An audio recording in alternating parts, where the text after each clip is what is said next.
Movie start होती है 1935 के एरा में 13-year-old ब्रायनी के सीन से, जो रात को अपने बड़े भाई लियोन के वेलकम डिनर में प्ले परफॉर्म करना चाहती है। उसने वो प्ले खुद लिखा होता है। वो अपनी मदर को ढूंढ रही होती है प्ले दिखाने के लिए। ये रास्ते में यंग गार्डनर रॉबी से मिलती है और उसे रात में अपने प्ले देखने के लिए इनवाइट करती है। तो रॉबी कहता है कि वो बिजी है, अगर ना आ सका तो उसका स्क्रिप्ट पढ़ लेगा। ब्रायनी जब अपनी मदर को प्ले पढ़ाती है और उसकी मदर उसकी प्ले की तारीफ करती है तो बहुत खुश होती है। उसी दिन ब्रायनी की कजन लोला और उसके ट्विन ब्रदर्स जैक्सन और पीरियड उनके घर रहने आते हैं, क्योंकि उनके पेरेंट्स में डाइवोर्स होने वाला होता है। ब्रायनी उनको प्ले में कैरेक्टर्स देती है। वो प्ले परफॉर्म नहीं करना चाहते, इसलिए ब्रेक लेकर स्विमिंग के लिए चले जाते हैं। उनके इस बिहेवियर पर ब्रायनी उनको देखती रह जाती है। वो वहीं बैठे हुए बी की आवाज सुनती है और विंडो के पास जाती है। उधर बी को देखते हुए वो विंडो से बाहर देखती है, जहाँ उसे गार्डनर रॉबी और अपनी बड़ी बहन सिसिलिया दिखते हैं। वो देखती है कि रॉबी सिसिलिया को कुछ कहता है, जिस पर सिसिलिया अपने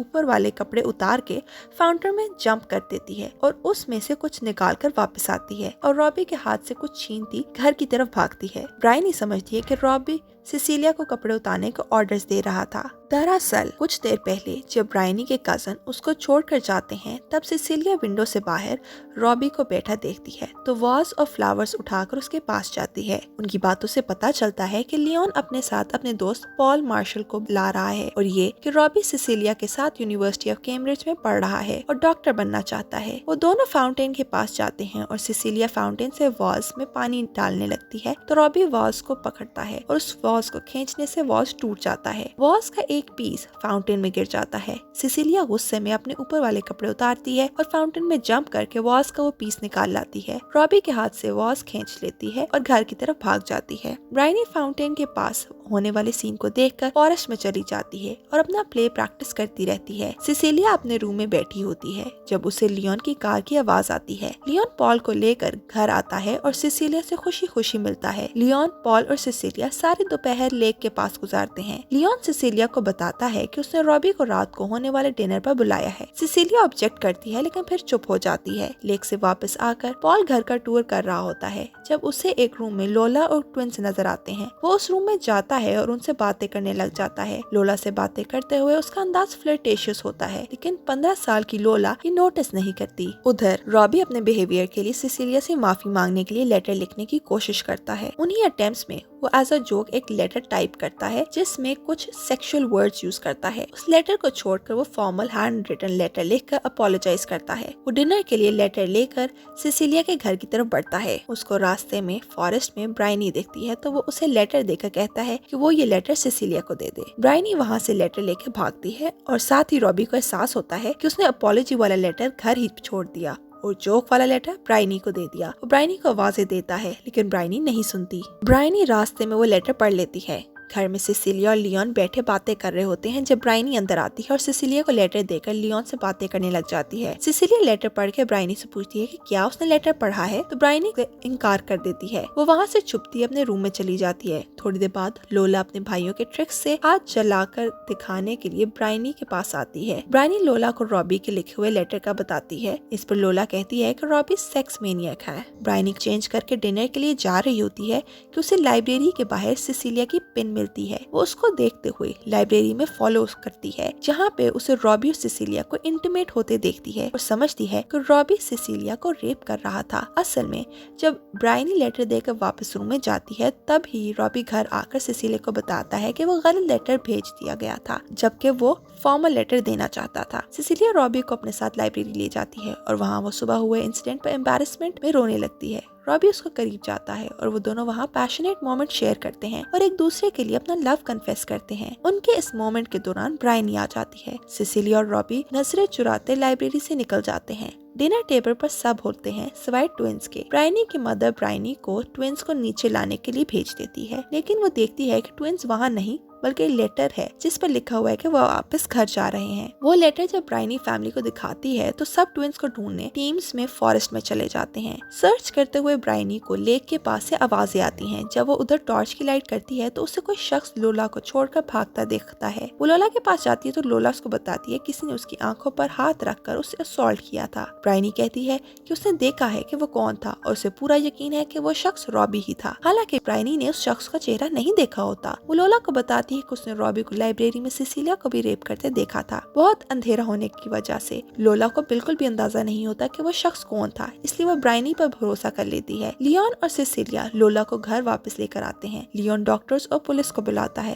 पुलिस घर आती है और ब्रायनी उनको स्टेटमेंट देती है कि उसने साफ साफ रॉबी को देखा था। सिसिलिया जब स्मोक करने बाहर जाती है तो ब्रायनी उसके रूम से रॉबी का लेटर भी ले आती है। पुलिस को एज एविडेंस देती है। रॉबी अभी तक सर्च से वापस नहीं आया होता, इससे फैमिली का उस पर शक बढ़ जाता है। रॉबी जब वापस आता है तो वो ट्विंस उसके साथ होते हैं। ब्रायनी की मदर उसे सोने के लिए ऊपर भेज देती हैं। ब्रायनी विंडो से देखती है कि पुलिस रॉबी को अरेस्ट करके लेके जा रही है और सिसिलिया उसको आखिरी दफा हग करती है। वक्त गुजरता है और 4 साल का अरसा गुजर जाता है। वर्ल्ड वॉर 2 चल रही होती है। रॉबी को दिखाया जाता है जो फ्रांस में 2 सोल्जर्स के साथ फंसा होता है। उधर कुछ लोग उनको खाना देने आते हैं तो रॉबी उनको बताता है कि वो अपने यूनिट से अलग हो गया था, इसीलिए फ्रांस में रह गया है। खाना खाने के बाद 2 सोल्जर्स सोने लेटते हैं और रॉबी से पूछते हैं कि वो फ्रेंच लैंग्वेज कैसे जानता है, तो वो बताता है कि उसने प्रिजन में सीखी थी। साथ ही बताता है कि उसको ऑप्शन दिया गया था कि या तो वो प्रिजन में रहे या फिर वॉर के लिए लड़े, और उसने जंग में लड़ने चूज किया। वो जब सोने लगता है तो उसे 6 महीने पहले अपनी सिसिलिया से मुलाकात याद आती है, जिसमें पहले तो वो एक दूसरे से ऑकवर्ड बिहेव करते हैं, लेकिन फिर बातें क्लियर करके वो दोनों एक हो जाते हैं। रॉबी दोबारा लीव पर होने पर सिसिलिया के साथ रहने का वादा करता है। प्रेजेंट में रॉबी को जख्मी दिखाया जाता है। उसकी चेस्ट की वुंड इन्फेक्ट हो चुकी होती है। वो अपने जख्मी होने के बावजूद दोनों सोल्जर्स के साथ ऑन फुट ट्रैवल करता है। सफर के दौरान वो एक फॉरेस्ट से गुजरते हैं जहाँ रॉबी कुछ छोटी बच्चियों की बॉडीज देखता है और उसकी आंखों से आंसू निकलने लग जाते हैं। उसे ब्रायनी के साथ स्पेन की एक मेमोरी याद आती है, जिसमें वो दोनों लेक के पास होते हैं और ब्रायनी रॉबी से पूछती है कि अगर वो लेक में ड्राउन हो जाए तो क्या रॉबी उसे बचाएगा। रॉबी मजाक समझकर हाँ कह देता है और उससे साथ ही ब्रायनी के पानी में जंप करने की आवाज आती है। रॉबी उसे बचा लेता है। ब्रायनी बहुत खुश होती है कि रॉबी ने उसको ड्राउन नहीं होने दिया, जबकि रॉबी उसकी बेवकूफी पर गुस्सा करता वहाँ से चला जाता है। खैर, वो तीनों फ्रांस ऑन फुट डनकर्क जा रहे होते हैं। वहाँ उनको सी के पास बाकी ब्रिटिश सोल्जर्स मिलते हैं। उनको बताया जाता है कि वुंडेड सोल्जर्स को पीछे छोड़कर जाने के ऑर्डर्स हैं और बाकी सोल्जर्स आहिस्ता आहिस्ता लंदन भेजे जाएंगे। वो सारा एरिया सिर्फ सोल्जर से भरा होता है। ऑलमोस्ट 3000 सोल्जर्स वहाँ मौजूद होते हैं। रॉबी और वो दोनों सोल्जर्स रात उधर ही गुजारने का सोचते हैं। रॉबी उधर अपनी मदर को अपना ख्याल करते भी इमेजिन करता दिखाया जाता है। रॉबी जब सो जाता है तो उसे 4 साल पहले हुए वाकयात का फ्लैशबैक आता है। उसके पास सोया सोल्जर्स को उठाता है और बताता है कि वो नींद में चीख रहा था। जब उस पर लाइट मारता है तो रॉबी बहुत बीमार दिखता है। रॉबी को तसल्ली देता है कि वो सुबह यहाँ से चले जाएंगे, बस वो अभी आराम से सो जाए। रॉबी सिसिलिया को मिस करता दिखाया जाता है और वो उसे लेटर्स भी भेज चुका होता है, जिसमें वो वादा करता है कि जब वो आएगा तो उससे शादी करेगा और वो दोनों बगैर किसी शर्म के जिंदगी गुजारेंगे। सीन्स शिफ्ट होते हैं 3 हफ्ते पहले सेंट थॉमस हॉस्पिटल पर, जहाँ 18 साल ब्रायनी कैम्ब्रिज यूनिवर्सिटी छोड़कर नर्स बन चुकी है। ब्रायनी सारा दिन ड्यूटी करती है और रात को सबके सोने के बाद स्टोरी लिखती है। वो हॉस्पिटल से अपनी बहन सिसिलिया का एड्रेस लेती है और उसे बहुत से लेटर्स लिखती है। वो लेटर्स में उसे 4 साल पहले हुई गलती की माफी मांगती है, लेकिन सिसिलिया उसका एक भी लेटर खोलकर नहीं देखती। वो उसे ये भी बताती है कि वो कामों में बिजी रहकर भूलने की कोशिश करती है, लेकिन उसे कभी भी 4 साल पहले होने वाले इंसिडेंट्स नहीं भूलते और उसका गिल्ट कभी कम नहीं होता। ब्रायनी को बड़ी ईमानदारी से एक नर्स की ड्यूटी करते दिखाया जाता है। एक दिन वो स्टोर रूम में अपनी दोस्त के साथ सामान रख रही होती है कि उसकी दोस्त उससे उसकी लव लाइफ का पूछती है। वो बताती है कि कभी उसकी लव में कोई लड़का नहीं है, लेकिन जब वो 11 या 12 साल की थी तो उससे एक लड़के पे क्रश था और ये देखने के लिए कि वो उसे बचाता है या नहीं, उसने लेक में जंप किया था। उसकी बातों से अंदाजा लग सकता है कि वो लड़का रॉबी था और यही वजह थी कि ब्रायनी हमेशा सिसिलिया को रॉबी के साथ देखकर जेलस होती थी। उनकी बातों के दौरान हॉस्पिटल में अलार्म बजता है और वो दोनों ER की तरफ भागती हैं। हॉस्पिटल में फ्रांस से आए जख्मी ब्रिटिश सोल्जर्स को लाया जाता है। ब्रायनी उन सोल्जर्स में रॉबी को ढूंढती है, लेकिन वो उसे नहीं मिलता। कुछ अरसा गुजरता है और ब्रायनी को पॉल और लोला की शादी का पता चलती है। शादी में जब फादर वाउस के बाद पूछते हैं कि किसी को कोई ऑब्जेक्शन तो नहीं, तो ब्रायनी को 4 साल पहले वाली मेमोरीज याद आती हैं। वो याद करती है कि जब उसने लोला को लेक के पास ऑलमोस्ट रेप होते देखा था तो असॉल्ट करने वाला शख्स रॉबी नहीं पॉल था। तो ये मेमोरीज याद करते हुए जब तक होश में आती है तब तक पॉल और लोला की शादी हो चुकी होती है। ब्रायनी जल्दी से उठती है, वहाँ से चली जाती है और सिसिलिया के घर जाती है। उससे मिलकर माफिया मांग रही होती है कि रॉबी वहाँ आ जाता है। रॉबी लीव पर सिसिलिया के साथ रह रहा होता है। ब्रायनी उसको देखकर बहुत हैरान होती है, जबकि रॉबी ब्रायनी को देखकर गुस्से में चला जाता है। ब्रायनी रॉबी से अपनी गलतियों की माफी मांगती है, लेकिन रॉबी उस पर गुस्सा करता है